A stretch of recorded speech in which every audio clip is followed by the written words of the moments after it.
Muito boa tarde, gente, eu passando por aqui de novo, né? E hoje eu vim falar sobre uma coisa muito importante.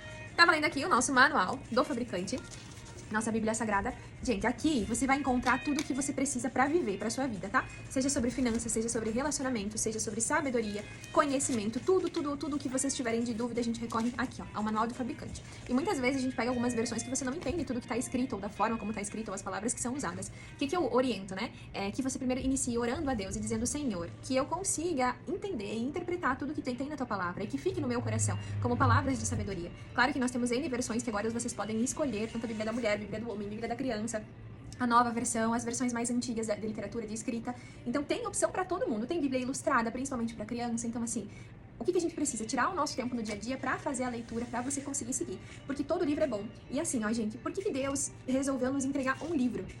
Ele poderia ter nos entregue várias outras formas da escrita dele, várias outras formas para falar para nós, para falar conosco. Mas ele escolheu um livro. E se ele escolheu um livro, é para também demonstrar o significado que tem da leitura. Como é importante a gente ler de fato a Bíblia e ler outros livros que vão nos agregar conhecimento, que vão nos agregar cada vez mais sabedoria, né? Então, se o próprio Deus, que é dono de todo o conhecimento, nos entregou um livro, por que não a gente não praticar isso mais diariamente? Por que não nós recorrermos de fato a livros? Hoje em dia, como nós temos uma sabedoria na palma das nossas mãos, de forma muito mais fácil, o que acontece? A gente vai lá pro Google, a gente vai procurar em fontes que sejam mais rápidas, e aí a gente não tira, às vezes, um tempo para leitura. Seja de livros, ó, eu tô com o meu livro que eu estou lendo aqui, mas eu também estou com o meu manual do fabricante, que aqui está todo o conhecimento. E quero só falar um breve testemunho aqui, que durante muitos anos, eu já sou batizada fazem anos mesmo, mas durante muitos anos eu evitei ler. Eu evitei ler porque eu achava algo chato, eu achava algo que eu não conseguia interpretar, talvez a Bíblia que eu tinha não me era tão agradável, não conseguia ler, não conseguia entender, e iam se passando dias e dias e dias. E aí eu me questionava, mas por que as coisas não acontecem na minha vida? Por que eu não escuto a voz de Deus? Por que Deus não fala comigo? Só que como ele vai falar contigo se você não está disposto a seguir o que está aqui?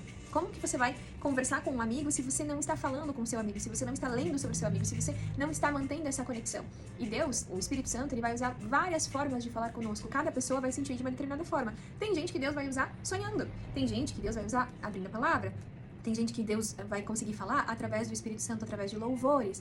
Então, cada pessoa, Deus vai se comunicar de uma forma. Mas Bíblia fechada é Deus em silêncio. Então, toda vez que a gente abre a Bíblia, por ser um manual, gente, isso aqui é um manual, isso aqui tem sobre toda a nossa vida, sobre tudo o que a gente precisa saber para ter uma vida próspera, para ter uma vida transbordante, tá aqui dentro. Então, eu acho, né, eu sugiro que seja dedicado pelo menos alguns minutos do seu dia para ler. Livros muito gostosos de ler são o livro de Eclesiastes, o livro de Provérbios, o livro de Salmos. São livros que são mais fáceis de entendimento e que vão trazer promessas de vida para nossa vida. Vão falar sobre sabedoria, vão falar sobre conhecimento, vão falar sobre amor, vão falar sobre perdão. Então são livros que realmente fazem diferença e são coisas que você consegue praticar independente do local onde você esteja. Independente se seja no seu trabalho, independente se seja na sua família, na sua casa, independente de qualquer coisa. Deus vai falar contigo através da palavra que está aqui, através dos textos, através da leitura dela todos os dias. E a primeira orientação que eu te passo: peça para Deus te iluminar. Peça para Deus mostrar o conhecimento que Ele tem para te passar e que você consiga aprender tudo aquilo que Ele tem para te passar. Que você consiga ler, entender e multiplicar, porque conhecimento a gente passa para frente. Nós não devemos guardar conosco todo o conhecimento adquirido, nós devemos passar para frente, que aí sim as coisas vão começar a acontecer. Seja transbordante desde o pouco, e Deus com certeza te fará muito. E aí, gente, eu gostaria de começar deixando um texto para vocês,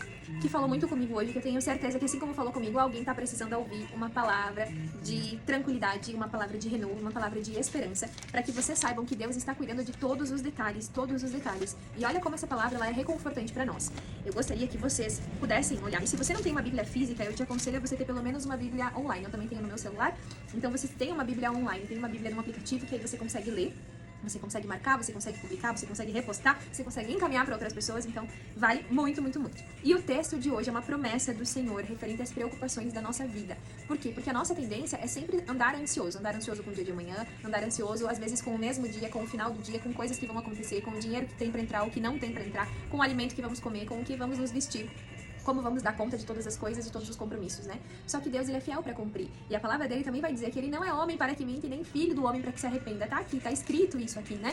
Então, se ele é fiel para cumprir, e a promessa dele é que a gente não precisa andar preocupado com coisa nenhuma, então por que a gente se preocupa à toa? Por que a gente anda ansioso? Entrega tudo aos pés do Senhor, entrega no altar, e a gente fala, entrega para que ele tome conta da sua vida. E as coisas começam a acontecer quando a gente aprende a soltar a mão do controle remoto. Quando eu digo assim, Senhor, é difícil para mim soltar, mas tá aqui, toma que é teu. E a tua palavra me diz que eu não preciso andar preocupado com coisa nenhuma. nenhuma que o Senhor me sustenta em todo o tempo, né? E aí eu tenho certeza que as coisas vão começar a acontecer na sua vida de uma forma extraordinária, que só quem começa a viver, de fato, o extraordinário do nosso Senhor Jesus sabe falar a respeito disso, sabe sentir. Às vezes são tantos os testemunhos que a gente tem todos os dias. Se você parar pra pensar a respeito disso, só o fato de você simplesmente acordar, poder respirar, ter uma casa pra morar, uma cama pra deitar, um alimento pra ser servido pra você se alimentar, um banho quente, gente, isso é graça. E é de graça que Deus nos dá, né? No sentido de que você não precisa pagar por isso, Deus te dá. Deus te dá essa graça, e é não merecida, né? A gente fala que é uma graça não merecida, que Deus nos concede todos os dias. Então, é importante, às vezes, a gente mudar o nosso foco, porque por mais que tudo esteja conspirando de forma positiva, se uma coisa não está conforme a nossa vontade, todo o resto parece que não tem importância, né? Parece que os pequenos milagres que Deus faz todos os dias na nossa vida, que é o fato de respirar, o fato de estar vivo, o fato de poder andar, de poder falar, de ser independente, né? De ter o livre-arbítrio, parece que isso não tem valor. Por quê? Porque isso Deus nos dá todos os dias, e a gente perde o valor por isso, e aí a gente se infiltra e se concentra somente nos grandes milagres, somente naquelas coisas que a gente deseja, principalmente nos bens materiais, né? E Deus está te sustentando dia após dia. Então eu quero trazer a palavra que está lá em Mateus 6. Eu vou ler um pouquinho mais compridinho, do 25 até o 33, para que vocês gravem no teu coraçãozinho aí. Abre a tua Bíblia, pega a tua Bíblia online, marca esse texto, releia várias vezes, quantas vezes forem necessárias, até que se fixe isso no seu coração. Essa é uma palavra que vale a pena ter grudada na parede para que você levante já declarando isso na sua casa. Olha só o que vai dizer lá no Mateus 6, do 25 ao 33. Portanto, eu lhes digo, não se preocupem com a sua própria vida, quanto ao que comer ou ao beber, nem com o seu próprio corpo, quanto ao que vestir. Não é a vida mais importante que a comida e o corpo mais importante que a roupa? Observem as aves do céu. Não semeiam, nem colhem, nem armazenam em celeiros. Contudo, o Pai Celestial as alimenta. Não tem muito vocês muito mais valor do que elas? Quem de vocês, por mais que se preocupe, pode acrescentar uma hora que seja a sua vida?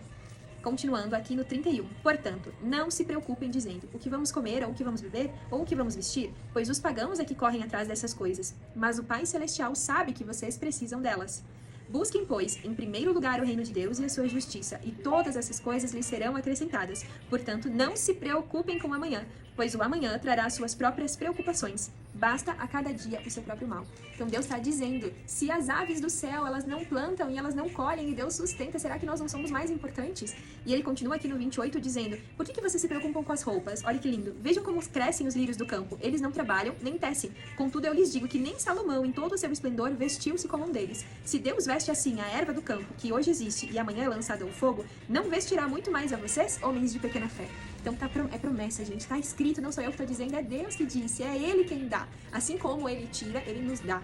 Ele nos dá, Ele que nos sustenta, Ele que nos dá o alimento, Ele que nos dá roupa para vestir, Ele que nos dá todas as coisas. Mas o que eu preciso fazer? Porque é muito claro nesse texto, Ele nos dá todas essas coisas serão acrescentadas, desde que primeiro nós busquemos o reino de Deus e a sua justiça, e todas as demais coisas serão acrescentadas. É promessa. Nós temos a nossa parte, é claro que nós temos a nossa parte, né? A gente fala, é graça, mas não é 100% de graça, porque nós também temos que fazer a nossa parte, né? Nós não pagamos em dinheiro, mas nós temos que fazer a nossa parte, que é buscar primeiro o reino de Deus e a sua justiça. É eu ler isso aqui, e mais do que ler, eu guardar no meu coração e eu praticar, porque é Ele que tá falando, não somos nós. É Ele que tá falando, é Ele que tá dizendo, não se preocupem com amanhã. Cada dia cabe a sua própria preocupação, e eu sustento vocês, e eu vou prover todas as coisas pra vocês, pra que a gente tenha uma vida transbordante, transbordante, transbordante. Guardem isso no coração, escrevam esse pedacinho da Bíblia aqui num papel, colhem no guarda-roupa, colhem no espelho, no carro, profetizem sobre a vida de vocês, que Deus te sustenta em todo o tempo, todos os dias, Ele está contigo e Ele não abre mão disso. Busque o reino de Deus, se aproxime dEle, dobre o seu joelho, ore ao Senhor, que eu tenho certeza que a sua vida vai ser muito transformada, tá bem? Um beijo, fiquem na paz, espero que essa palavra tenha servido pra vocês de todo o coração. Eu entrego tudo nas mãos do Senhor e eu espero que você faça o mesmo, tá bom? Uma semana abençoada pra nós. Tchau!